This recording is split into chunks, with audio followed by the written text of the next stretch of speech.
Welcome back to the Disney Plus Everyday Challenge, and today we have Operation Arctic Cure. Now, this is a National Geographic documentary. It's about 45 minutes long. It's from 2024, and what do you think it's about? It has to do with the Arctic? Maybe curing the Arctic? No.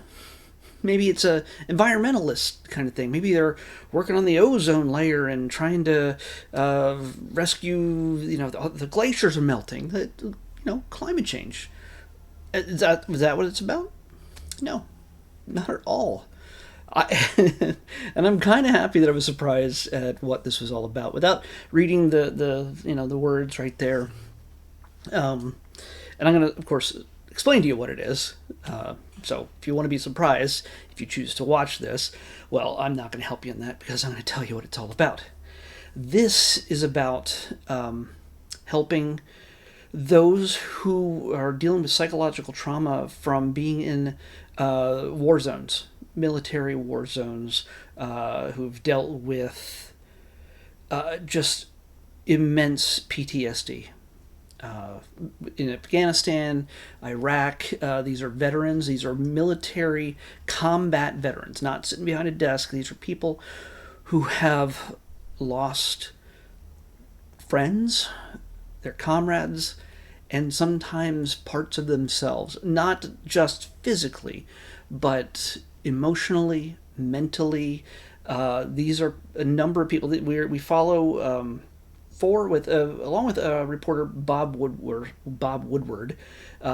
sorry, that's a different person. Bob Woodruff, who is a veteran war correspondent over the years, and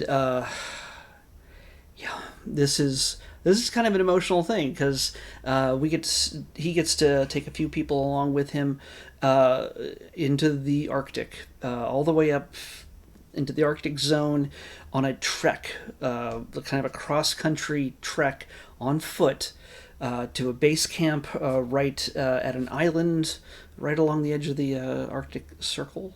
And they literally walk on a river most of the way, pretty much. And their goal is to reach Mount Thor Peak, in fact, the tallest, highest cliffside in the world.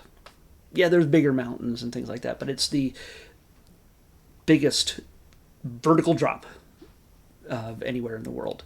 And what it does is gets these people out of their normal situations, the normal lives, if just for a few weeks, few days, probably just a few days. I kind of forgot what that was about, but this doesn't. There's no conservation message. There's no climate change message. There's no, we got to really fix this and help these, nature. No, this is about them. This is about them getting outside their heads, getting them into a place free of stress, giving them a different perspective, giving them just a different environment. And studies have shown that when you have the ability, which many of us do not, even though we have never been in a war zone. I have not been in a war zone. I do not understand the level at which these people have suffered during wartime. That they have. These are not weak people. These are not. These are people who stood in the face of tremendous violence and for the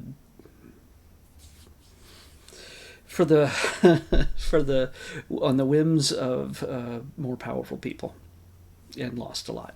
And when it comes to PTSD, when it comes to dealing with depression and realizing, and everybody has their own story. Everybody has their own reasons for feeling this way.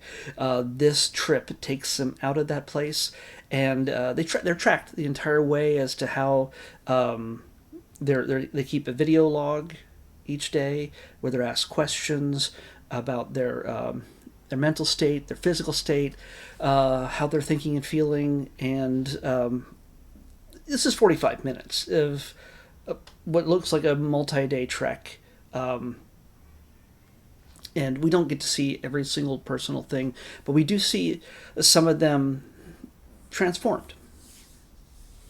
And we see them, at least within the confines of this thing. The real trick is to, and the kind of the real point of this whole thing is to not just say, hey, we're going to analyze this. You're building up enough cortisone during the day and maintaining it, letting it drop off each night and having a peaceful, restful sleep, and then starting the day again with high levels of cortisone. Just wake up energized and to be able to live your life. Can you do that? Can we do that? Can we, who are not dealing with what these people have been dealing with, do that? And the trick is, even though we may not be tracking ourselves with devices and doing a saliva test that's analyzed just to show what their cortisol levels are. I really messed that up. So it's without having to do all these. Yeah, I have a watch that keeps track of my sleep, and my phone does it. Listens to me when I sleep to tell me whether if I've been talking or how many times I get up to go to the bathroom, and if I'm sleeping in a dream state or if I'm really deep and how long sleep. Yeah, we get all this stuff. But do we take the time to step out? Do we have the means to step out of our lives where it's not just stress all the time? One of the key components that they saw that really helped to change things around for these people is a sense of awe, the sense of something greater than them. And that is defined by a number of different people in a number of different ways. You don't need to go to the Arctic to deal with something like this. This is kind of an extreme measure kind of thing. They watch the Northern Lights, and in a clear black sky. There's no street lights. There's no light pollution coming over the mountains. It is otherworldly. Again, I have not experienced that either, and I would love to. It would be something that would be astounding to see.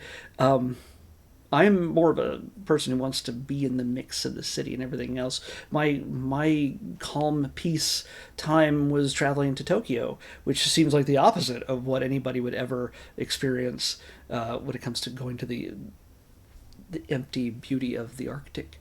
But for me, I lived and I breathed and I experienced and I just walked and I explored freely, and that gave me tremendous joy. I don't think I properly tracked my cortisol levels that entire time. But for each of us, specifically for them, the trick is to not just have this be a one-off experience that, like, oh my gosh, we spent a week in almost another planet, and the joy, the peace, the changes that were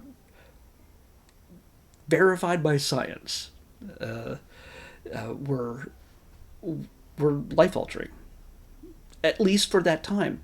And I don't know where each of these people went from here. I hope that each of them have experienced just as much awe and joy and have lost those feelings of depression and PTSD and everything that comes with having lived in a war zone for some of them decades. Some of them had served for 20. One of them served for like 20 years, and it affected each of them a little bit differently. But each of them came away changed to a certain degree. So I highly recommend looking to this for inspiration, at least for maybe an understanding. If you are suffering from depression, or PTSD for any reason, you don't have to be from a war zone.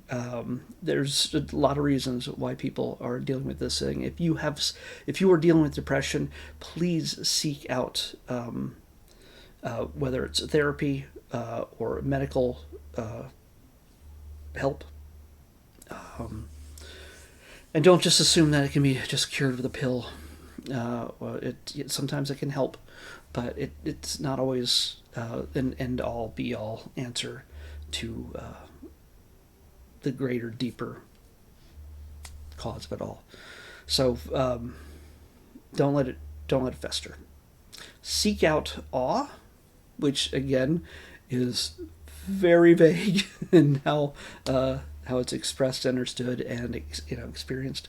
But this might give you some ideas, and understand that you're not the only one dealing with this kind of thing. So this is definitely an unexpected story that I got to watch. I did not think this was going to be about what it was. So check it out, and see what you can do to change your life in this.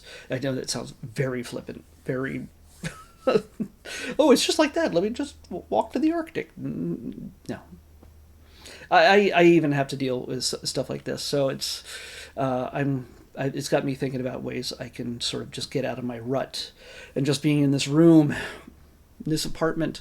I shouldn't say it's many rooms, but this apartment, and getting out of, and just I have people that I spend time with and places I go on a regular basis. I have things I'm used to doing, but I need to get back to breaking some cycles and trying new things. And maybe, just maybe, breaking those cycles and finding a new life.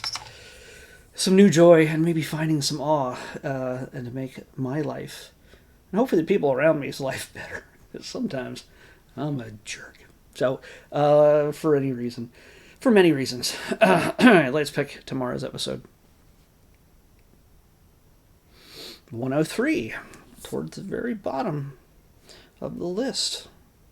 Is that the very bottom of the list? I think that might be the very bottom of the list. It is. Oh, man. We finally got this. This is... we have 4 or 5 movies left. I'll check. 1, 2, 3, 4... 4 movies. We're going to be down to 3 after this. One is an animated feature that is not Disney.